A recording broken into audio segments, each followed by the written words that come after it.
need more power.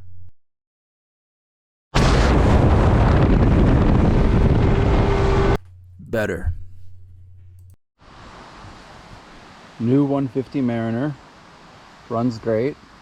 We have to get it on the boat.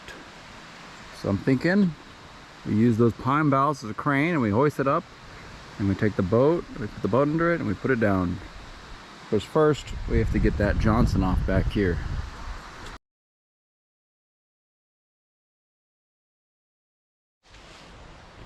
Check out this 2-to-1 crane I made.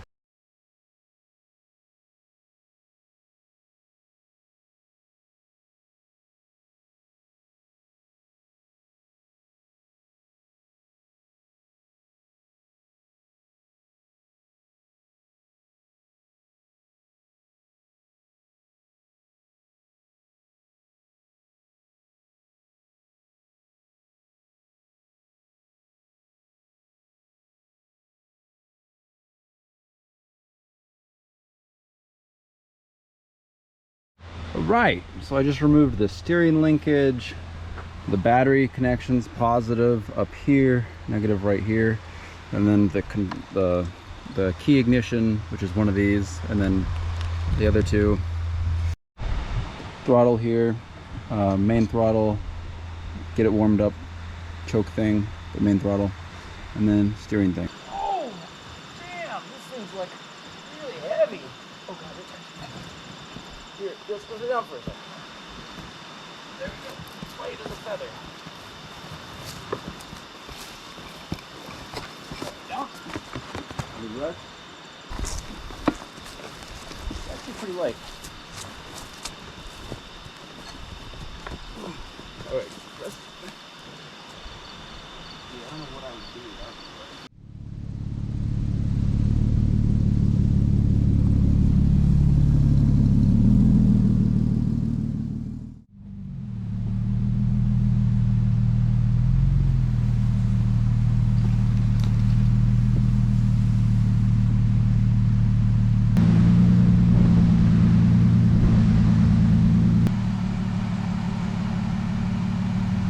I placed some adhesive and resin between the motor and the boat to try to seal it up because I was working with whatever I had on hand. Something was better than nothing. And I'm about to find out here that the CG of the motor is not going to be rolled up by my single strength. So I ended up putting the motor on the ground and fashioning a quick little like brace out of rope that kind of shifted the attachment point from the center of the motor on the metal brace to the top without like damaging the cowling, so the whole motor stood upright, because without this it kept falling flat and it needs to be upright to sit on the transom. Wow. This screwdriver in here with a strap on it, but the way I was able to get it upright was... So, bad news. The Johnson 60 horse got very tired and went to sleep. We went on a 45-mile boat and all up and down Lake Champlain. On the next weekend I went to use it.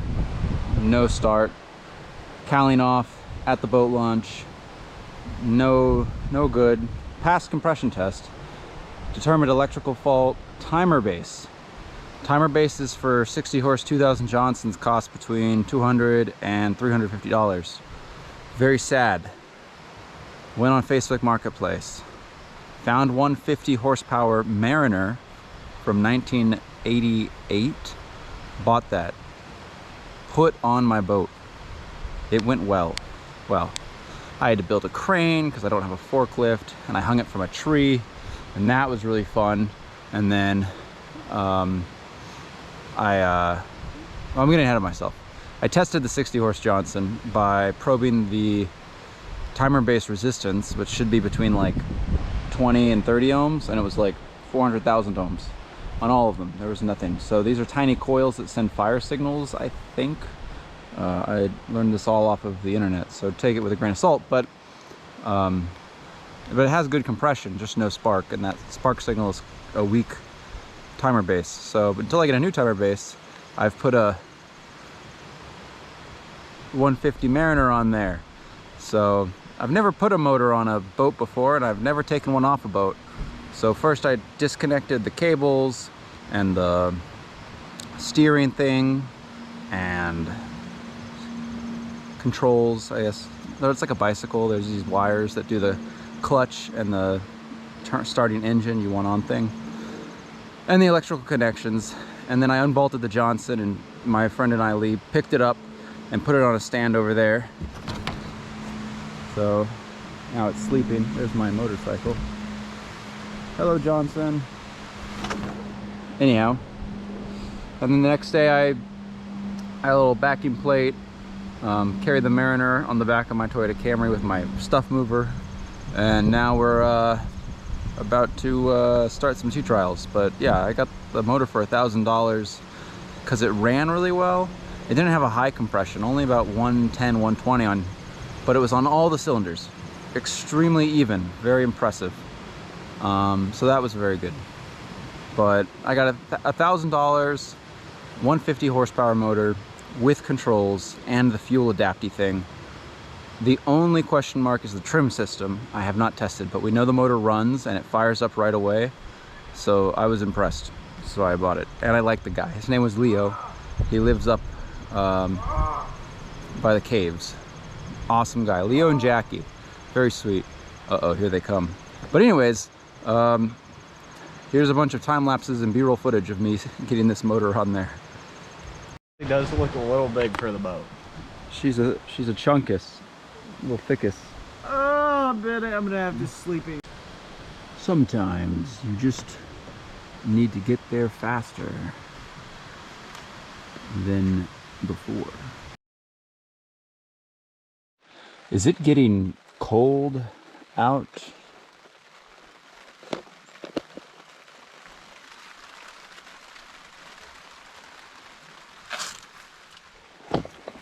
I'm gonna try to put this water pump on that motor over there, and I've not done it before. I've did it on a Johnson 60 horse and a Yamaha 15, so I'm thinking it's similar, but I have to find the clutch control mechanism. Could be at the top like the Johnson, horrible pain in the butt. It could be in the middle like the Yamaha, that would be awesome. So I'll figure it out and tell you. Videography habit. Someone order a lower unit. For brevity's sake, I'm going to save the lower unit oil, water pump, cable connections, harness, throttle control system, and steerage linkage for a maintenance video later. This is purely the launching of the boat with the motor. And let's say it doesn't go precisely to plan. Right away, that is. So an update on this girl right here. There was a hole down there I just patched, but basically under idle we're fine. Sounds great. Accelerates really hard, kind of terrifying, like a jet ski. It's literally just, you're floating and then you're planing and then you're flying. But the only lasts for about a minute and the motor kind of stalls out. So it's either a fuel line problem, a carb problem, maybe a stuck needle valve. Worst case, it's some sort of ignition problem, but we'll see.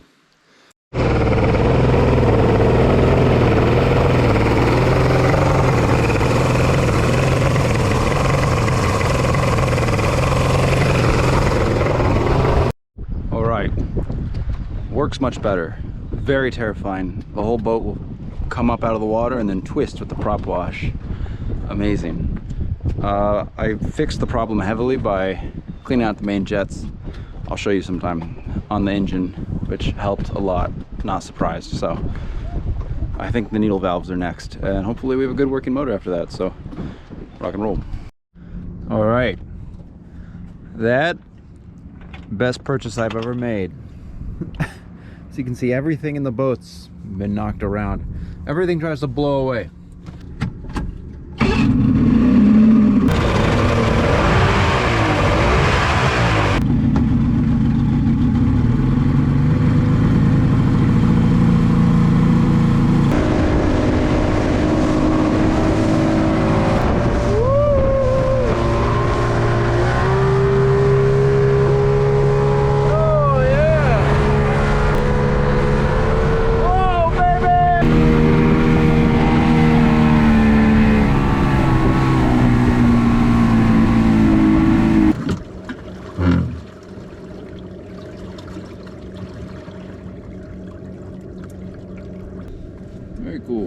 feel the engine, and if the outside doesn't burn you immediately, it's okay. It's okay to be warm, but it shouldn't burn you immediately. I can hold my hand on there probably 5-10 seconds, not a problem. So I'd call this a success.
Land speed record on the boat.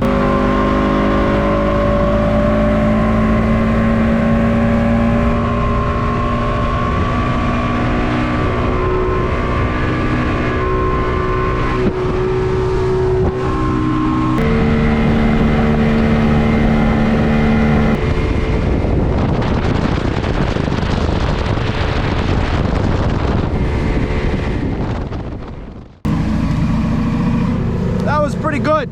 35, 36, maybe 37. I wonder if the prop is just tuned for that max speed, because there's a lot of torque there, so